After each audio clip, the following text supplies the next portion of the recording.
अस्सलाम वालेकुम नाज़रीन, महरान टीवी न्यूज़ में अवां खे भलीकार मां फराशा। सबका पहिरियों हिकु नज़र हेडलाइन ते।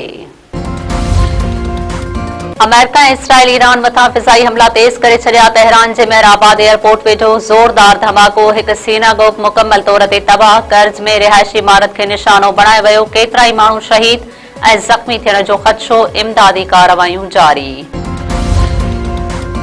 इसराइली फ़ौज पारां ट्रेनुनि में सफ़र कंदड़ ईरानी शहरुनि खे वार्निंग। इसराइल फ़ौज चयो आहे त ईरानी शहरी ट्रेनुनि में सफ़र न कनि। ट्रेनुनि ऐं रेलवे स्टेशन भरिसां शहरुनि जी मौजूदगी सदन लाइ ख़तरनाक साबित थी सघे थी।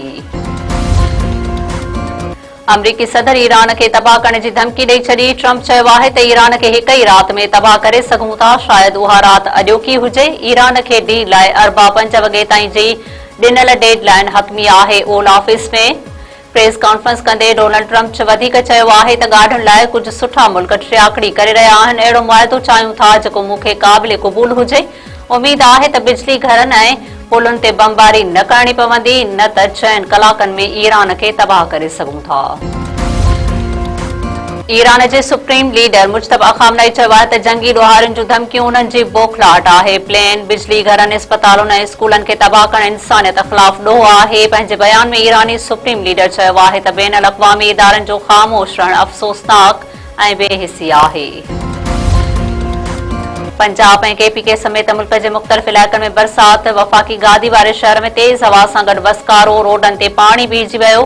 पेशावर, मुज़फ़राबाद, नीलम, जहलम समेत आज़ाद कश्मीर जे इलाइक़नि में बि बरसात। ओॿावड़ो ऐं ॾहरकीअ समेत सिंध जे कुझु इलाइक़नि में पिणु बादल बरसी पिया। मौसमियात खाते तरफ़ां 8 अप्रैल ताईं मुल्क में बरसात जी अॻकथी। पेट्रोल ऐं डीज़ल जे अघनि में वाध ख़िलाफ़ सिंध हाई कोर्ट हैदराबाद में पटीशन दाख़िल।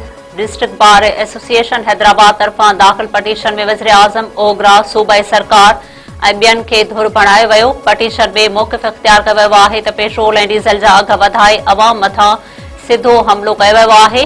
जिन मुल्कनि में जंगी सूरतहाल आहे उते बि तेल जा अघ न वधाया विया आहिनि। तेल जे अघनि में वाध सां ॿियूं शयूं बि महांगियूं थी वेंदियूं ऐं ग़रीब अवाम मथां वॾो भार पवंदो। मामले जो नोटिस वरितो वञे। क़ौम परस्त अॻवान शहीद बशीर ख़ान जी अॼु 14हीं वरसी। जस्कम पारां रते देरे में जलसो थियल सना ख़ान कुरैशी ऐं ॿिया ख़िताब कंदा। जस्कम क़यादत पंहिंजे बयान में चयो आहे त शहीद बशीर ख़ान सिंध जी तारीख़ जो सच आहे जंहिं मंसूर जो आवाज़ बुलंद करे सिंधी क़ौम खे मुतहद कयो ऐं कराची खे सिंध जी सियासत जो मर्कज़ बणायो। वरसी जे जलसे में संदसि मक़सद ऐं ख़्वाब जी तकमील लाइ भरपूर जिदोजहद जो ऐलान कयो वेंदो।